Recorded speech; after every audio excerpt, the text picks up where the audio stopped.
நீங்கள் இணைந்திருப்பது ஜெஃப்னா பொடியனின் இரவு நேர பிரதான செய்திகளுடன். முதலில் தலைப்புச் செய்திகள்.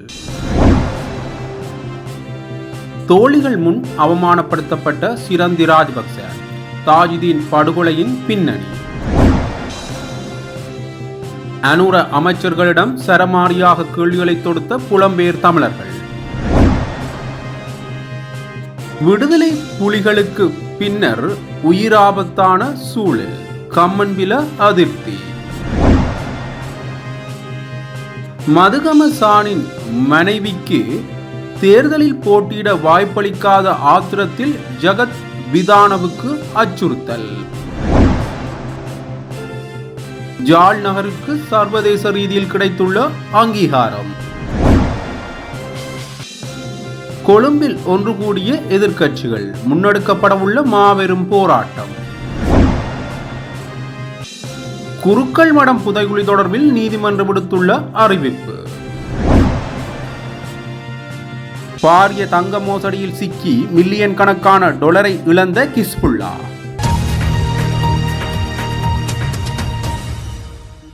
படுகொலை செய்யப்பட்ட முன்னாள் ரக்பி வீரர் வசீம் தாயிதீன் போட்டியொன்றில் வெற்றியூட்டிய பின்னர் அங்கு பார்வையாளராக அமர்ந்திருந்த முன்னாள் ஜனாதிபதி மஹிந்த ராஜபக்சவின் மனைவி சிரந்தி ராஜபக்சவை அவமானப்படுத்தும் வகையில் நடந்து கொண்டதாக தெரிவிக்கப்படுகின்றது. இதன் காரணமாக வசீம் தாயிதீன் மீது சிரந்தி ராஜபக்ச கடும் கோபத்தில் இருந்ததாகவும் தகவல்கள் தெரிவிக்கின்றன. மேலும் வசீம் தாயிதீன் படுகொலை சம்பவத்துடன் ராஜபக்சக்களை தொடர்படுத்தி பலர் எதிரான பிரச்சாரங்களை மேற்கொண்டு வருவதாக நாடாளுமன்ற உறுப்பினர் நாமல் ராஜபக்ச கடும் குற்றச்சாட்டுக்களை முன்வைத்துள்ளார். இது தொடர்பாக தனியார் ஊடகம் ஒன்றில் நடைபெற்ற அரசியல் நிகழ்ச்சி ஒன்றில் விரிவாக கலந்துரையாடப்பட்டுள்ளது.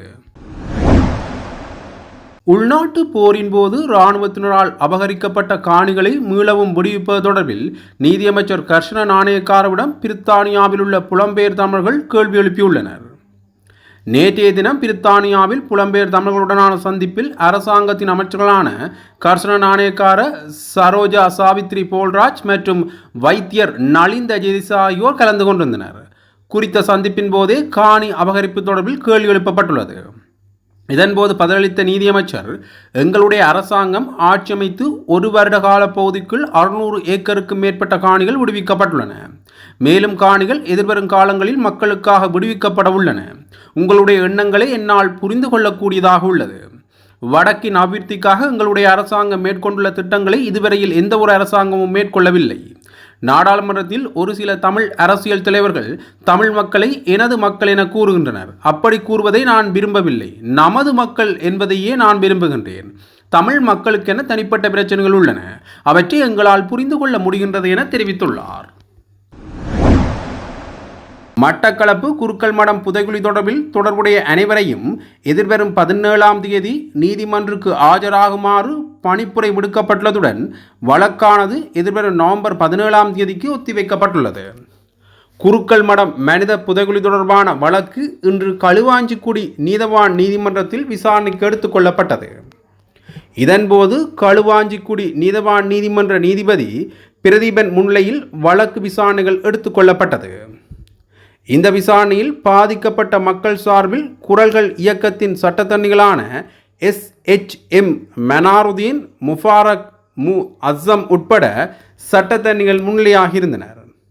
குருக்கள் மடம் புதைகுழி தொடர்பில் செயல்பாடுகளை முன்னெடுப்பதற்கான நிதி தொடர்பில் தாமதங்களை உணர்ந்த நீதவான் இந்த வழக்குடன் தொடர்புடைய பங்காளர்கள் அனைவரும் எதிர்வரும் 17ஆம் தேதி 2 மணியளவில் நீதிமன்றுக்கு வருகை தந்து கலந்துரையாடலை மேற்கொண்டு ஒரு தெளிவான தீர்மானத்தினை எடுப்பதற்காக நீதவானால் கட்டளை பிறப்பிக்கப்பட்டுள்ளதாக வழக்கு சார்பின் முன்னிலையான சட்டத்தனி SHM மனாருதீன் தெரிவித்துள்ளார். குறித்த வழக்கானது எதிர்வரும் நவம்பர் 17ஆம் தேதிக்கு ஒத்திவைக்கப்பட்டுள்ளதாக நீதிமன்றில் தெரிவிக்கப்பட்டுள்ளது. கனேமுள்ள சஞ்சீவ சுட்டுக் கொல்லப்பட்ட வழக்கில் முக்கிய சந்தேக நபரான இஷாரா செவ்வந்தி யாழ்ப்பாணத்தில் தங்கியிருந்த வீட்டில் விடுதலை புலிகள் அமைப்பு பயன்படுத்திய 2 கைத்துப்பாக்கிகள் மற்றும் வெடிமருந்துகள் கண்டுபிடிக்கப்பட்டதாக கொழும்பு குற்றப்பிரிவு தெரிவித்துள்ளது. கொழும்பு சிங்கள ஊடகம் ஒன்று வெளியிட்ட செய்தியிலேயே இந்த விடயம் தெரிய வந்துள்ளது. அழுத்கடை நீதிமன்ற வளாகத்திற்குள் கனேமுள்ள சஞ்சீவ சுட்டுக் கொல்லப்பட்ட பின்னர் முக்கிய சந்தேக நபரான இஷாரா செவ்வந்தி யாழ்ப்பாணத்தில் வீடொன்றில் தலைமறைவாகி இருந்த நிலையில் படகு மூலம் இந்தியாவிற்கு தப்பிச் சென்றிருந்தார். இதனையடுத்து அவர் நேபாளத்தில் கைது செய்யப்பட்டு நாட்டிற்கு அழைத்து வரப்பட்ட நிலையில் விசாரணையின் அடிப்படையில் ஜாழ்ப்பாணத்தில் தலைமறைவாகியிருந்த வீடு சோதனைக்குட்படுத்தப்பட்டது. இந்த நிலையில் குறித்த வீட்டில் விடுதலை புலிகள் அமைப்பு பயன்படுத்திய 2 கை துப்பாக்கிகள் மற்றும் வெடி மருந்துகள் கண்டுபிடிக்கப்பட்டதாக கொழும்பு குற்றப்பிரிவு தெரிவித்துள்ளது. இதனையடுத்து சம்பவம் தொடர்பில் முன்னாள் விடுதலை புலி உறுப்பினர் என்று சந்தேகிக்கப்படும் நபரும் போலீசாரால் கைது செய்யப்பட்டுள்ளார். சந்தேக நபர்களுக்கு 2 வெளிநாட்டு தயாரிப்பு கைத்துப்பாக்கிகள், 2 மேகசின் மற்றும் 7 9mm உயிருள்ள வெடிமருந்துகள் கண்டுபிடிக்கப்பட்டுள்ளன. சந்தேக நபருக்கு துப்பாக்கிகளை வழங்கிய முன்னாள் விடுதலை புலி உறுப்பினர் வவுனியாவின் புளியங்குளம் பகுதியில் கைது செய்யப்பட்டதாக போலீசார் தெரிவிக்கின்றனர். இசாரா செவ்வந்தி நாடு கடத்தல் சம்பவம் தொடர்பாக இதுவரை 10 பேர் போலீசாரால் கைது செய்யப்பட்டுள்ளனர். மேலும் படகுகளை வழங்கிய கைது செய்யப்பட்ட நபர் 52 வயதுடையவர். அதே நேரத்தில் அவருக்கு துப்பாக்கிகளை வழங்கிய நபர் 43 வயதுடையவர் என்பதும் தெரிய வந்துள்ளது. 2026ஆம் ஆண்டிற்கான உலகின் 2வது சிறந்த பயண இடமாக ஜாழ்ப்பாணம் பெயரிடப்பட்டுள்ளது. உலகளாவிய பயண ஊடக நிறுவனமான லோன்சி பிளேட் நிறுவனம் வெளியிட்டுள்ள அறிக்கையில் இது குறிப்பிடப்பட்டுள்ளது. அத்துடன் ஜாழ்ப்பாணம் தனித்துவமான கலாசார பாரம்பரியத்தை கொண்ட இடமாக அமைந்துள்ளமையினால் உலகளாவிய ரீதியில் பலரின் ஈர்ப்பை மீண்டும் உறுதிப்படுத்தியுள்ளது. கடந்த 22ஆம் தேதி வெளியிடப்பட்டுள்ள லோன்சி பிளான்ட் நிறுவனத்தின் உத்தியோகபூர்வ அறிக்கையில் சிறந்த பயணம் 2026இன் இத்தாலிய மொழிப்பதிப்பில் இந்நகரங்கள் பட்டியலிடப்பட்டுள்ளன. இந்த தனித்துவமான அங்கீகாரம் இலங்கையின் சர்வதேச ஈர்ப்பை மேம்படுத்தவும் சுற்றுலா பயணிகளின் வருகையை அதிகரிக்கவும் உதவும் என எதிர்பார்க்கப்படுகின்றது. அத்துடன் சுற்றுலாத்துறையில் சமூக அடிப்படையிலான சுற்றுலா அனுபவங்களை ஊக்குவிக்கவும் ஒரு சக்தி வாய்ந்த சந்தைப்படுத்தல் கருவியாக செயல்படும் என்று எதிர்பார்க்கப்படுகின்றது. மேலும் குறித்த அறிக்கையின்படி 1வது இடத்தில் தென் அமெரிக்காவின் பெருநகரமும் 3வது இடத்தில் அமெரிக்காவின் மைனே நகரமும் குறிப்பிடப்பட்டுள்ளது. இலங்கையில் தமிழீழ விடுதலை புலிகளுக்கு பின்னர் வரலாற்றில் ஏற்பட்டுள்ள பயங்கர உயிராபத்தான சூழல் ஏற்பட்டுள்ளதாக உதய கம்மன்பில தெரிவித்துள்ளார். ஒன்றிணைந்த எதிர்க்கட்சிகள் இன்று நடத்திய மக்கள் குரல் என்ற தொனிப்பொருளில் நடைபெற்ற செய்தியாளர் மாநாட்டில் உரையாற்றும் போதே அவர் இவ்வாறு தெரிவித்துள்ளார். தொடர்ந்து பேசிய அவர், வெலிகம பிரதேசபை தலைவர் கொலை செய்யப்படுவதற்கு முன்னர் அவர் ஒரு குற்றவாளியாகத்தான் பார்க்கப்பட்டார். குற்றம் நிரூபிக்கப்படவில்லை. அவ்வாறு நீதிமன்றத்தில் குற்றம் நிரூபிக்கப்பட்டாலும் மரண தண்டனை விதிக்கப்பட முடியாது. அதற்கு ஜனாதிபதியின் ஒப்புதல் என நிறைய விடயங்கள் உள்ளன.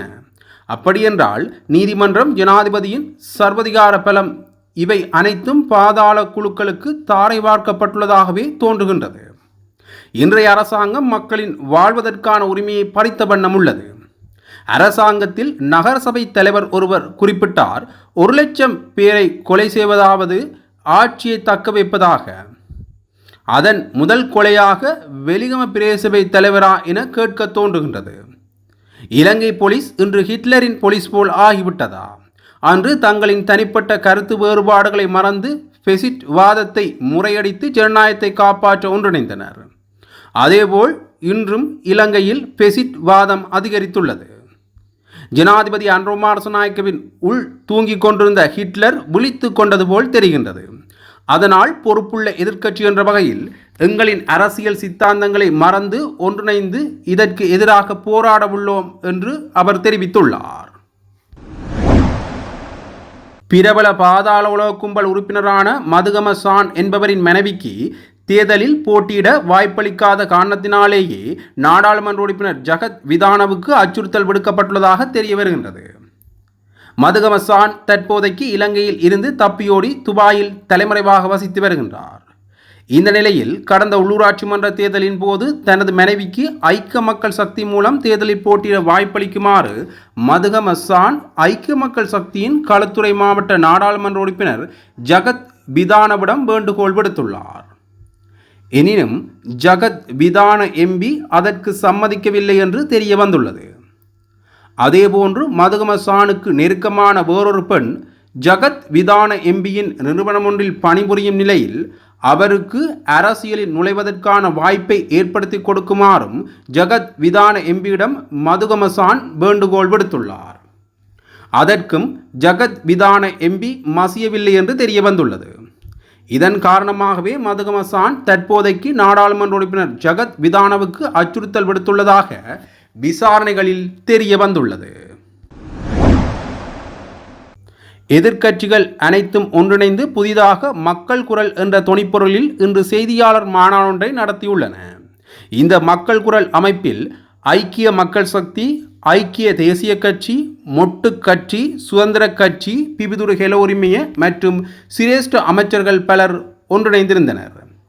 அரசாங்கம் கட்டவிழ்த்து விட்டிருக்கும் ஜனநாயகத்திற்கு விரோதமான ஆட்சிக்கு எதிராக நவம்பர் 21 மாபெரும் எதிர்ப்பு போராட்டம் ஒன்றை நடத்தவுள்ளதாக எதிர்க்கட்சிகளின் கூட்டணி தெரிவித்துள்ளது. மேலும் கடந்த ஏப்ரல் மாதம் இருந்து எங்கள் கூட்டணி நடைமுறையில் இருந்து வந்துள்ளது. ஒவ்வொரு கிழமையும் நாங்கள் ஒன்று கூடி எதிர்கால அரசியல் தொடர்பில் பல பேச்சுவார்த்தைகளை நடத்தினோம்.